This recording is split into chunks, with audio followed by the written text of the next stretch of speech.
It has been a long time since we've seen such domination in the Canada's tournament.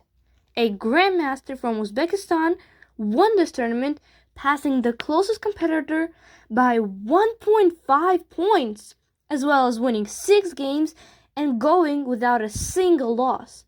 So, while awaiting the championship match, I propose to look at another game between Gukesh and Javokhir Sindarov, played in 2018. Gukesh begins the game with his beloved move, knight to f3, followed by fianchetto pawns on the king's side from both players. Sindarov captures the center, while black immediately exposes it with c5. The pawn sacrifice is purely for show, because if white takes, the pawn can be taken back with a fork. So, in our game, Sindarov declines, increasing occupied land. Sindarov mobilizes his knight, preparing for the double O.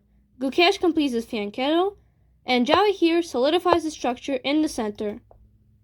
After castling to the short side, he sends in his forces based on the recommendation of Aaron Nimcovich, who said that a pawn assault needs to be sent wherever your long-range bishop is looking. Damaraja makes a dig on the queen side, using the fact that defense with the move a6 is bad because of capture using the hanging rook. Trading isn't good for black either, because the white rook will pressure the isolated and consequently weak pawn. Thus in the game, black is forced to continue forward, opening a supporting square for the white knight. In the meantime, Gukesh is preparing the advance of the central pawn. After castling to the short side, he advances the infantryman. Sindarov completes the development on the queen side. Damaraja takes his knight to the square c4. Javokhir is impending on the queen side, solidifying the pawn. The white Pegasus flies to c4 to help his brothers break through the center. Sindarov wants to trim its wings, so Gukesh defends the knight with d2. Javokhir increases his control of the center, connecting his rooks. What can be said about the opening? The position is complicated, almost equal. It seems like the only reasonable plan for white is to prepare the rupture e4, e5.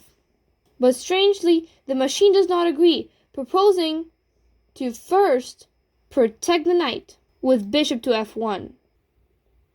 And for example, after rook to e8, attack the pawn on a8, forcing either a trade or the retreat of a bishop to a disadvantaged position. And then white would push their pawn on the h-file rather than the f-file. In our duel, Damaraja, like a human, straightforwardly played f4.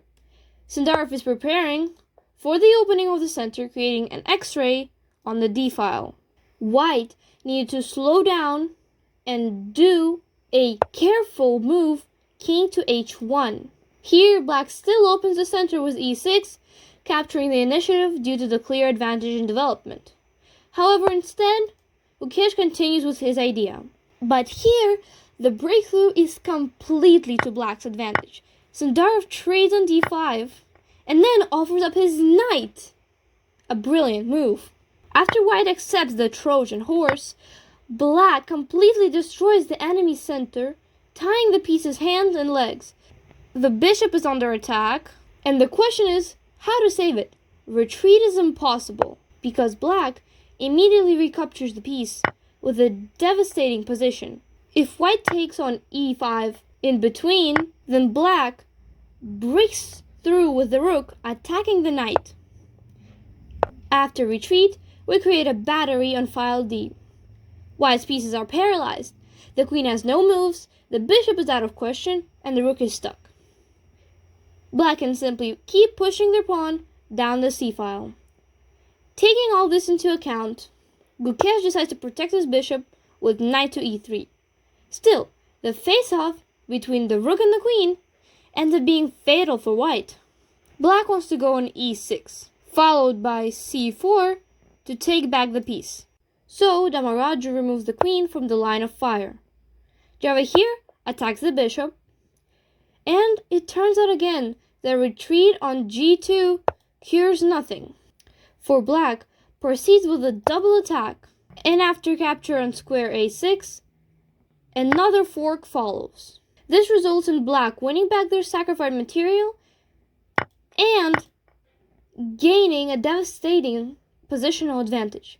4 black pawns against 2 on the king's side don't foreshadow anything good for white. So in the game, Gukesh takes the pawn with the bishop. But after the trade on c4, black again uses the multitude of pins. They attack the knight thrice while it only has 2 defenders. b3 obviously doesn't work because of the hanging rook. So in the game, the Maraju is forced to return everything that he gained with so much effort. After capture on c4, he tries to create an attack on the weak black squares in enemy territory. Sindarov nonchalantly pushes his pawn army. It was possible to give a check, but white's attack is soon quenched. On the other hand, black's pawn army, with help from the powerful bishops, crawls down like lava from a volcano. In light of this, white's knight returns home, attacking the bishop. Javokhir has no intention of giving away his white bishop, which can still be useful in a mating attack. Gukesh retreats closer and closer back to his castle. Sindarov bursts into c2, and after the capture on e6, he attacks the knight. White tries to kick the rook out of Glutton's row, but yet another pin puts this idea on the waiting list. Usually grandmasters resign in such positions, but the Maraju decides to drag this to the very end. After eating on h2, he attacks the black square bishop, then the white square, but in the end, the bishops show who's in charge.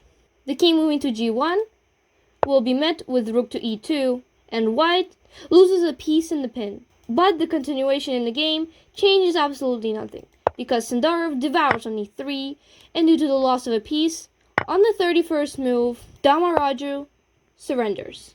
And that's how Javokhir Sindarov taught Gukesh that when you're behind in development, you shouldn't open the position. At the same time, demonstrating an accuracy of 97%. This was the first game with a result played between these opponents in the classical time format. And in total, these chess players played 4 games, 2 of which resulted in a draw. Comment below if you want me to make a video on the other 3 games. And if you like this video, drop a like and share it with other chess enjoyers like yourself. Thanks for watching! Based on the recommendation of loses a piece in the pin.